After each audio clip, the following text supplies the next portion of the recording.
తర్వాత అనేక రకాల సమస్యలు కుటుంబంలో ఇతరత్ర అబ్రహాం ఎదుర్కొన్నాడు.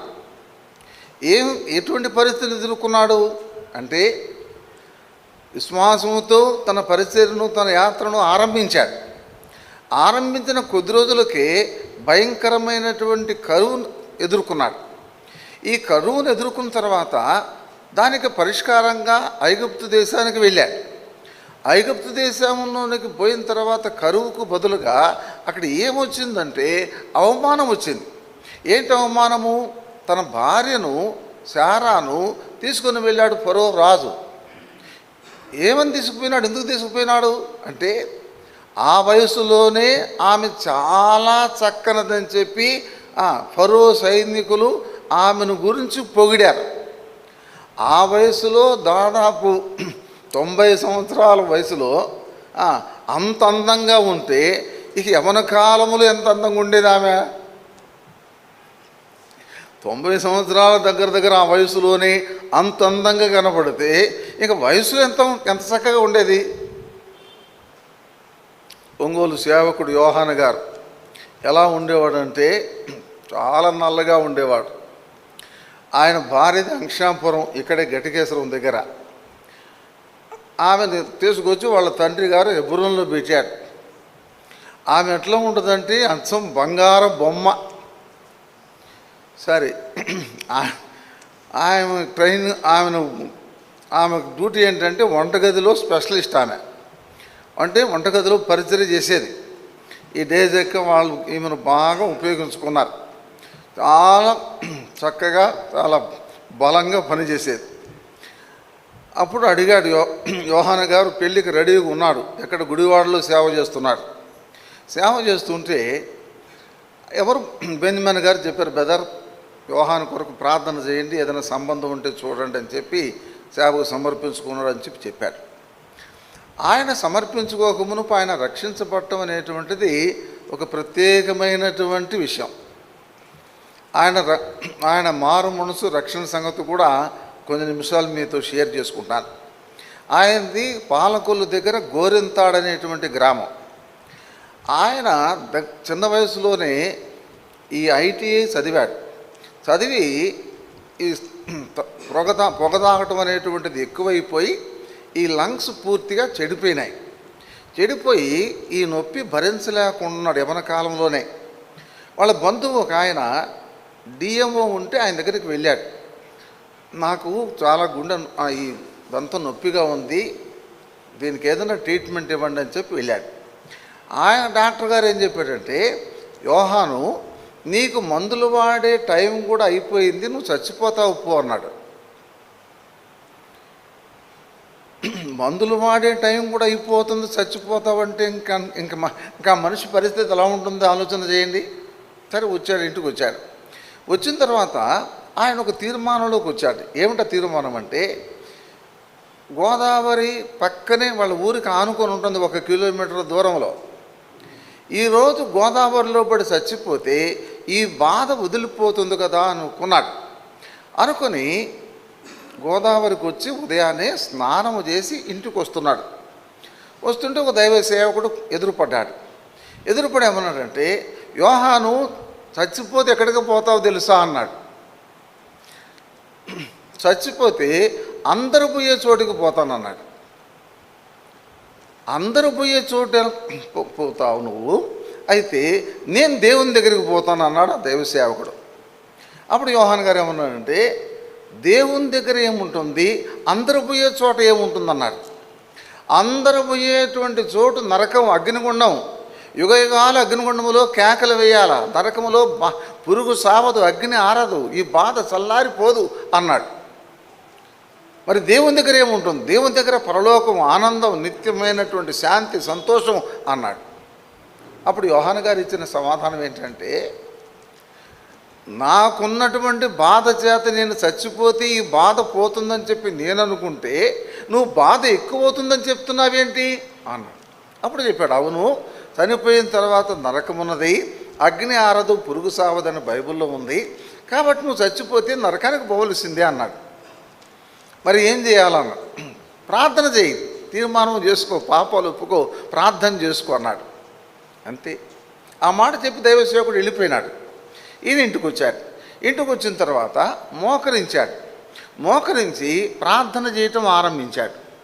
ఎంతసేపు ప్రార్థన చేశాడంటే దాదాపు 3 గంటల సేపు మోకాళ్ళ మీద ప్రార్థన చేశాడు. 3 గంటల సేపు మోకాళ్ళ మీద ప్రార్థన చేసేటప్పటికి తన అలవాట్లన్నీ, తనకున్న బలహీనతలన్నీ ఒప్పుకున్నాడు, తన బాధలన్నీ ఒప్పుకున్నాడు. ఎప్పుడైతే ప్రార్థన చేసుకుని లేచాడో బాధ తగ్గింది, నొప్పి తగ్గింది. అప్పుడు అనుకున్నాడు, నేను ఇంక బతుకుతాను, ప్రభువు నన్ను బతికిస్తాడని చెప్పి అనుకున్నాడు. అనుకొని ఆ రోజు ప్రార్థన చేసుకున్నాడు, బైబిల్ చదువుకున్నాడు. మరుసటి రోజు ఇక్కడ ఎవరైనా బైబిల్ చదివే వాళ్ళు ఉంటే, పాస్టర్ గారు ఉంటే పోయి 4 మాటలు చెప్పించుకుందామని చెప్పి మరుసటి రోజు అక్కడ లూథరన్ మిషన్ పాస్టర్ గారు ఉన్నాడు వాళ్ళ ఇంటి దగ్గరలో.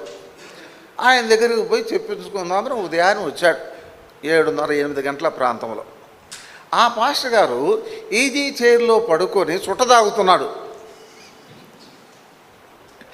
ఆయన అనుకున్నాడు, నేనేదో ఈ అలవాటు పాడు చేసుకొని, ఆరోగ్యం పాడు చేసుకొని బాగుపడుతుంటేనే ఈ మనిషి దగ్గరికి పోతే ఈ మనుషుడు చుట్టగాలుస్తున్నాడు, ఈ మనిషి దగ్గర మనం ఏమి నేర్చుకోగలం అని చెప్పి వెంటనే వెనకొచ్చాడు. తర్వాత మన సహవాసం, మన మందిరము, ఈ పరిస్థితులన్నీ అనుకూలపడ్డాయి. అక్కడి నుంచి విజయవాడలో కృష్ణా బ్యారేజ్ నిర్మాణం చేస్తున్నారు. దానిలో ఎలక్ట్రీషియన్గా ఉద్యోగం కుదిరింది. తర్వాత మందిరాన్ని, నా కర్మేలు ప్రార్థనా మందిరం విజయవాడ బెంజమిన్ గారి దగ్గర ఉండి అక్కడి నుంచి డ్యూటీకి వచ్చేవారు. ఉదయం నుంచి సాయంకాలం దాకా డ్యూటీ చేసుకుని సాయంకాలం 8-9 గంటలకు డ్యూటీ అయిపోయిన తర్వాత మందిరానికి వచ్చేవారు. తర్వాత ప్రభువు తను సేవకు పిలిచాడు. సేవకు పిలిచిన తర్వాత సేవకు సమర్పించుకున్నాడు. సమర్పించుకుని విజయవాడలో కొంతకాలం ఉన్నాడు బెంజమిన్ గారి దగ్గర. అక్కడి నుంచి బెంజమిన్ గారు గుడివాడ పంపించాడు ఒంటరిగా సేవకు. అక్కడి నుంచి అక్కడ కొన్ని రోజులు ఉన్న తర్వాత ఆయన మ్యారేజ్ ప్రపోజల్, ఇప్పుడు మనం మాట్లాడుకున్నవే, ఆ మ్యారేజ్ ప్రపోజల్ వచ్చింది భక్సింగ్ గారి దగ్గరికి.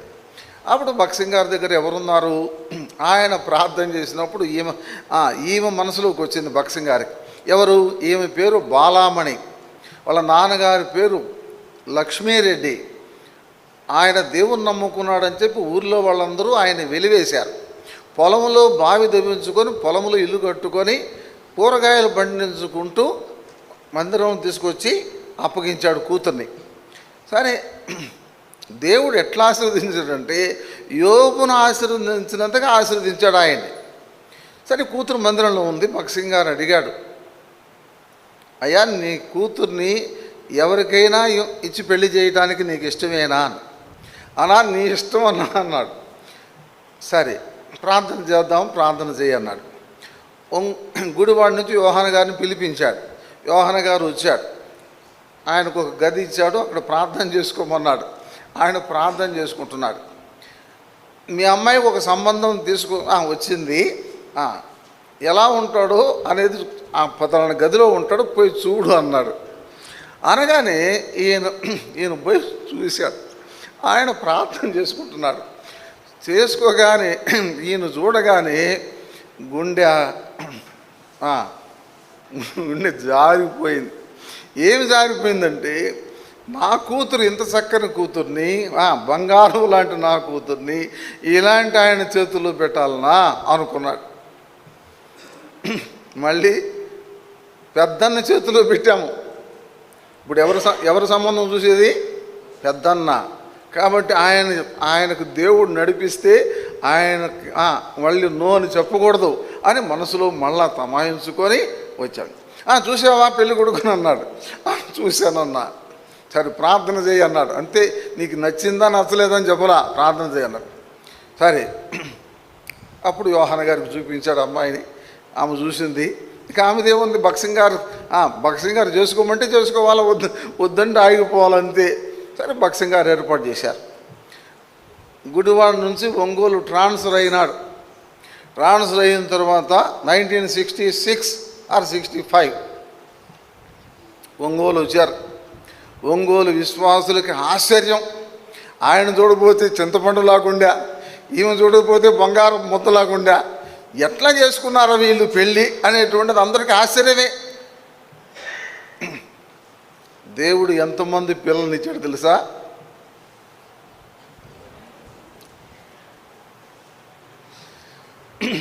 ఎన్ని సంఘాలు ఆయన ద్వారా ఏర్పరచబడినాయి ప్రకాశం జిల్లాలో? దాదాపు మోర్ దాన్ 60 అసెంబ్లీస్. ఎంత ఘనమైనటువంటి సేవ జరిగించాడంటే ఆశ్చర్యం. ఆయన వచ్చిన కొద్ది రోజులకే ఒంగోలు డిస్టిక్ హెడ్ క్వార్టర్గా మారిపోయింది. తర్వాత గెజెట్ ఆఫీసర్స్ అందరూ ట్రాన్స్ఫర్ అయ్యి వచ్చారు. తర్వాత మందిరం, ఆయన దగ్గర దేవుడు నన్ను తీసుకుపోయినాడు. ఆయన నాకు ట్రైనింగ్ ఇచ్చేవాడు. భగసింగ్ గారి దగ్గరకు వచ్చాడు. భగసింగ్ గారు మళ్ళీ ఆయన దగ్గరికి పంపించాడు. భగసింగ్ గారి ట్రైనింగ్ ఎలా ఉంటుందో యోహాన్ గారి ట్రైనింగ్ ఎలా ఉంటుందో చెప్తాను వినండి. భగసింగ్ గారు సంవత్సరానికి 2-3 సార్లు అయినా ఇన్మేట్స్కి చిన్న చిన్న కవర్లు ఇచ్చేవాడు. 10 రూపాయలు, 20 రూపాయలు, 30 రూపాయలు మ్యాక్సిమం. అయితే నేను 5 సంవత్సరాలు ఒంగోలు ఉంటే యోహాన్ గారు ఒక్కసారి కూడా ఒక కవర్ ఇవ్వలేదు. ఇప్పుడు ఒంగోలు ట్రైనింగ్ మంచిదా లేకపోతే హెబ్రోన్ ట్రైనింగ్ మంచిదా? ఏంటి పలకరేందమ్మా? Ongole training is the best training.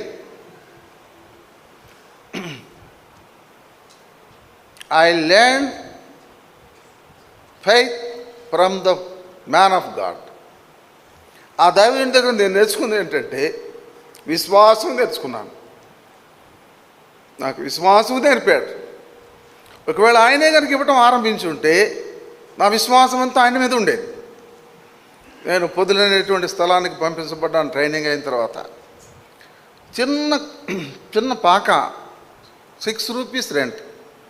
అది విశ్వాసులకు నేను ఉండేదానికి. ఎంతమంది విశ్వాసులు?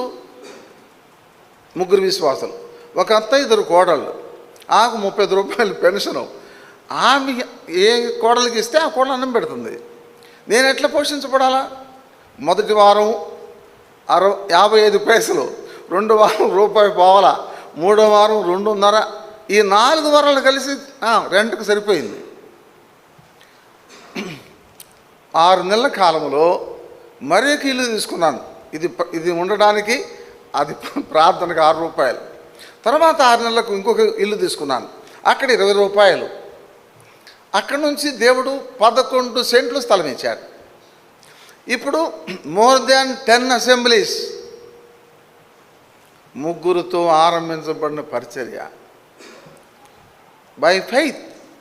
సరే, యోహాన్ గారు ఈ ₹3, ₹6 అద్దెంట్లు ఒకసారి వచ్చాడు ప్రార్థన చేసి. నేను అనుకున్నాను వచ్చాడు కదా దైవ సేవకుడు పెద్ద ఆయన, సంథింగ్ నా చేతులు పెట్టిపోతాను అనుకున్నాను. ఆయన ఏమని ప్రార్థన చేసేవాడు తెలుసండి? ప్రభువా, మీ దాసుడు జాన్ ఓపికతో ఈ పరిచర్య చేసేటట్లు సహాయం చేయి. అదే మాట. ఆ మాటతో ఆయన ₹1000 ఇచ్చినంత ధైర్యం వచ్చేది. మళ్ళీ ఇంకోసారి వచ్చాడు. అప్పుడు సేమ్ వర్డ్ ఉపయోగించాడు, ప్రభువా ఈ దాసుడు ఓపికతో పరిచర్య చేయటానికి సహాయం చేయి. కాబట్టి దేవుడు అటువంటి స్థితిలో నుంచి పైకి తీసుకొని వచ్చాడు. నేను వెళ్ళేటప్పటికి 1969లో రక్షించబడ్డాను. 70 ఫిబ్రవరిలో ఎస్కోలు మందిరంలో నన్ను ఉండమని చెప్పి యోహాన్ గారు అడిగాడు. ఫిబ్రవరి 7వ తారీఖున ఎస్కోలు నేను ప్రవేశించాను. అప్పటికి యోహాన్ గారికి 3 పిల్లలు. నేను అక్కడికి వెళ్ళిన తర్వాత ఆయనకు 7 పిల్లలు కలిగారు. ఈ 7 పిల్లల కాన్పులకి నేనే పోయేవాడిని సిస్టర్ గారితో. హాస్పిటల్లో దించి 10 రోజులు నీళ్ళు తీసుకుపోయి స్నానం చేయించి మళ్ళీ తీసుకొచ్చేవాడిని. ఆయన హాస్పిటల్కి వచ్చేవాడు కాదు. I am the whole care taker of the entire family. పిల్లల్ని సైకిల్ మీద నడిపించేవాడిని, స్కూల్కి తీసుకుపోయేవాడిని. సరే, నా ఫ్రెండ్స్ అనేవాళ్ళు, శ్రీరామూర్తి నీ పేపర్ చూసి మేము పాస్ అయ్యి ఇప్పుడు సెంట్రల్ గవర్నమెంట్ ఉద్యోగాలు చేస్తున్నాం. ఏంది సేవ అని చెప్పి మార్కెట్కి పోవటం, తర్వాత పిల్లల్ని తీసుకుపోవటం, ఏందిరా సేవ? ఇదే సేవ? ఏదైనా మిషనరీ లాగా కార్లు 2-3 ఎస్టేట్లు ఉండాలి. కానీ ఏం సంపాదించుకున్నారో వాళ్ళు ఎట్లా జీవించారు నాకైతే తర్వాత నాకు కనెక్షన్ పోయింది. నేను విమానం ఎక్కినన్ని సార్లు వాళ్ళు ఎక్కువ ఉంటారో లేదో అర్థమైందండి. కాబట్టి దేవుడు ఏ విషయంలో కూడా నా స్నేహితుల కంటే నన్ను తక్కువ చేయలేదు. కారణం ఏంటంటే ఈజ్ ఎల్ షదాయ్, నేను సర్వశక్తి గల దేవుడను. కాబట్టి మన దేవుడు తండ్రి వంటి దేవుడు, తల్లి వంటి దేవుడు, ఆదరించే దేవుడు, పోషించే దేవుడు, సంరక్షించే దేవుడు. This is the place of feeding, this is the place of nursing. మీరందరూ ఇక్కడ పోషించబడటానికి దేవుడికి మిమ్మల్ని ఇక్కడ తీసుకొచ్చాడు. ఈ స్థలం ఎందుకు ఇచ్చాడు మీకంటే మీరందరూ ఆత్మీయంగా పోషించబడాలి. అందుకని ఎంతమంది మీకు పోషించేవాళ్ళు? మా స్టాన్లీ బ్రదర్ గారు చెప్తున్నారు, మా మందిరంలో వాక్యోపదేశకులు నియర్లీ 42. అంతమంది మీకు పోషించే వాళ్ళు ఉంటే ఇంక మా బోటోళ్ళు ఎందుకు రావాలా?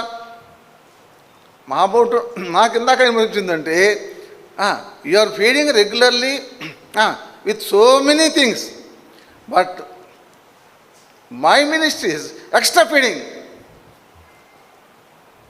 అర్థమైందండి. దేవుడు ఎందుకు నాలాంటి వాళ్ళని పంపుతున్నాడంటే ఇంకా మీకు ఎక్స్ట్రా ఫీడింగ్ ఇవ్వడానికి. తర్వాత నరిషింగ్ అంటే ఇది this is not only feeding of spiritual feeding but also physical feeding also.